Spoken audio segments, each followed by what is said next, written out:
அன்பார்ந்த பெரியோர்களே, தாய்மார்களே, நம்முடைய பாரத பிரதமர் ஐயா நரேந்திர மோடி அவர்கள் தனக்கு மிக பிடித்தமான இந்த மண்ணிற்கு வந்திருக்கின்றார்.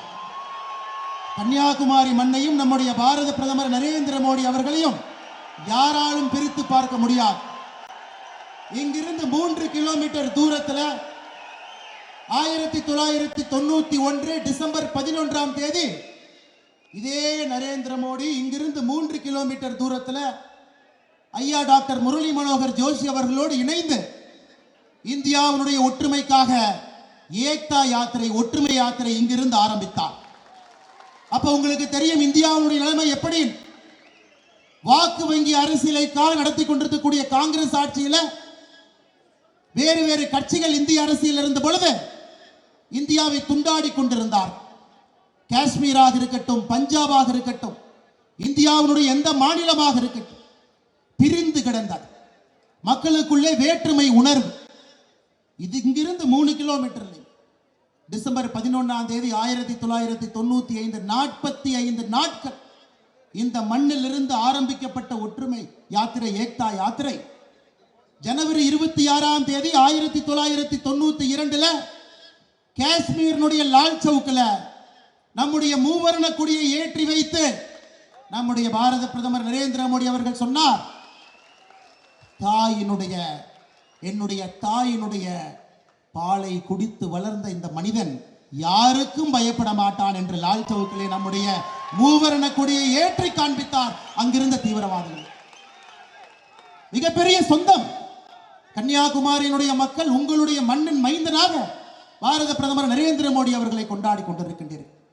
அதே மண்ணிற்கு இன்னைக்கு பிரதமர் அவர்கள் மிகப்பெரிய உறுதிமொழியோடு வந்திருக்கின்றார்.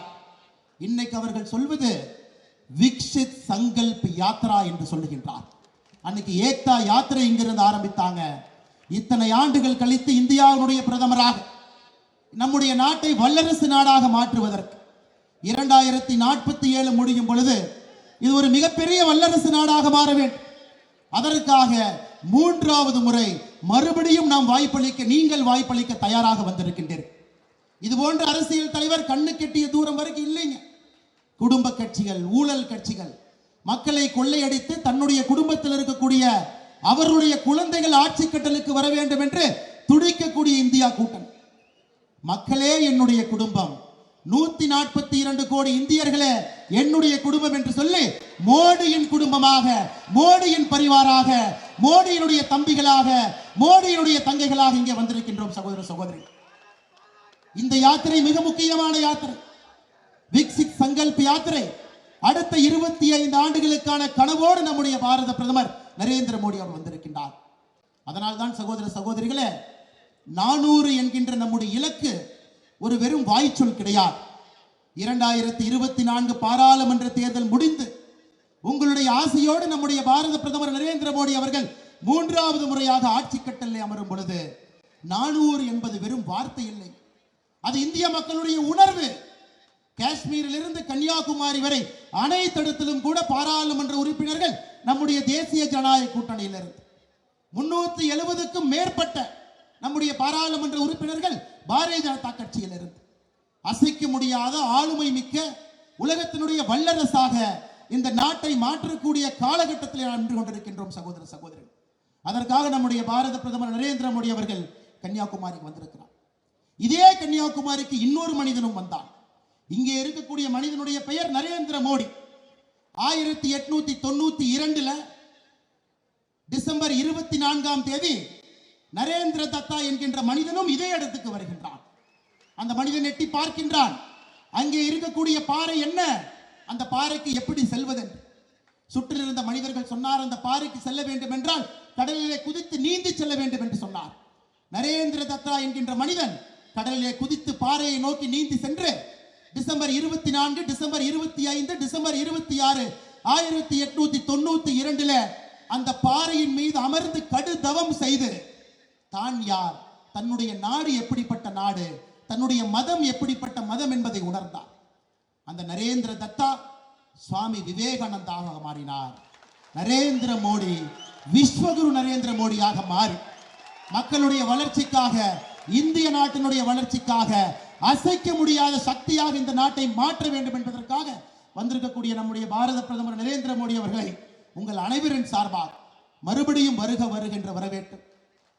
Honorable Prime Minister Narendra Modi sir, 1892 we had Narendra Datta who came to the same soil 3 kilometers from here.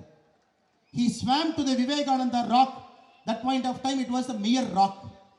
By his penance 3 days sitting in that rock, he found out who is he himself. He found out the idea of Bharat. Now this Narendra Modi, by his penance, by his sankalp, தன்னுடைய வாழ்க்கை முழுவதுமே ஒரு தவமாக சங்கல்பமாக இன்னைக்கு ஒரு ஞானியாக மாறி வந்திருக்கின்றார்கள். நண்பர்களே, எத்தனை பேருக்கு தெரியும், எத்தனை பேருக்கு தெரியும், சாமி விவேகானந்தா சிக்காகோவுக்கு சென்று விட்டு வந்த பிறகு 1897 ராமகிருஷ்ணா மிஷன் ஆரம்பிச்சான். எத்தனை பேருக்கு தெரியும், இங்கே அமர்ந்திருக்கக்கூடிய ஒரு ஏழை தாயினுடைய மகன் குஜராத்தில் 1950 ஒரு டீ விற்கக்கூடிய ஒரு சாதாரண குடும்பத்தில் மகனாக பிறந்து 5 வீட்டில பாத்திரம் கழுவி தன்னுடைய குழந்தைகள் நன்றாக இருக்க வேண்டும் என்பதற்காக தன்னை வருத்தி கொண்டு வாழ்ந்த தாயினுடைய புதல்வனாக இருந்த இந்த மனிதன் ஒரு சங்கல்பவாதியாக மாறி இந்த மனிதனும் அதே முடிவை எடுத்தார். ராஜ்கோட்டில் இருக்கக்கூடிய ராமகிருஷ்ணா மிஷனுக்கு இந்த மனிதர் சென்றார். நான் ஞானியாக மாறிவிடுகின்றேன், நான் ஒரு ஞானியாக மாறிவிடுகின்றேன் என்று ராஜ்கோட்டுக்கு இந்த மனிதர் சென்றார். அங்கே இருந்த சுவாமி அஸ்வஸ்தானந்தா சாமி சொன்னாரு நம்முடைய மோடி அவர்களை பார்த்து, நான் சொல்வது 50 ஆண்டுகளுக்கு முன்பு, மகனே, உன்னுடைய வாழ்க்கை என்பது இந்த நாட்டிற்காக நீ ஞானியாக மாறி தனிமைப்படுத்துவதற்காக நீ பிறக்கவில்லை, நாட்டிற்கு சேவை செய்வதற்காக பிறந்திருக்கின்றாய் என்று ராஜ்கோட் ராமகிருஷ்ணா மிஷனிலிருந்து திருப்பி அனுப்பப்பட்டார் இந்த நரேந்திர மோடி. 2வது முறையும் செல்லுகின்றார், மறுபடியும் ராமகிருஷ்ணா மிஷனுக்கு ஞானியாக வேண்டும் என்று 2வது முறையும் திரும்பி அனுப்பப்பட்டார். நரேந்திர மோடி அவர்கள் இன்னைக்கு 142 கோடி மக்களை வழிநடத்தக்கூடிய ஞானியாக, விஸ்வகுருவாக, நம்முடைய குடும்பமாக, இந்த நாட்டை அடுத்த கட்டம் எடுத்து செல்லக்கூடிய வல்லமை மிக்க தலைவராக, விஸ்வகுருவாக நம்முடைய மண்ணிற்கு வந்திருக்கின்றார். உங்கள் அனைவரின் சார்பாக நம்முடைய மோடி அவர்களை வருக வருகின்ற மற்றும் வரவேற்று மிகுந்த ஒரு பெரிய உற்சாகத்தோடு கைத்தட்டி ஆரவாரத்தோடு உங்களுடைய மண்ணினுடைய மைந்தனை ஏக்தா யாத்திரை எடுத்தவரை இப்பொழுது விக்சித் பாரத் சங்கல்ப யாத்திரை எடுத்திருக்கக்கூடிய நரேந்திர மோடி அவர்களை உற்சாகத்தோடு நீங்கள் வரவேற்க வேண்டும் என்று அன்போடு கேட்டுக்கொள்கிறேன். பாதகம் செய்பவரை கண்டால் நாம் பயங்கொள்ளலாகாது பாப்பா, மோதி மிதித்து விடு பாப்பா, அவர் முகத்தில் உமிழ்ந்து விடு பாப்பா. அண்மை செய்திகளை உடனுக்குடன் தெரிந்து கொள்ள இணைந்திருங்கள் இயம்நாடு தொலைக்காட்சியுடன்.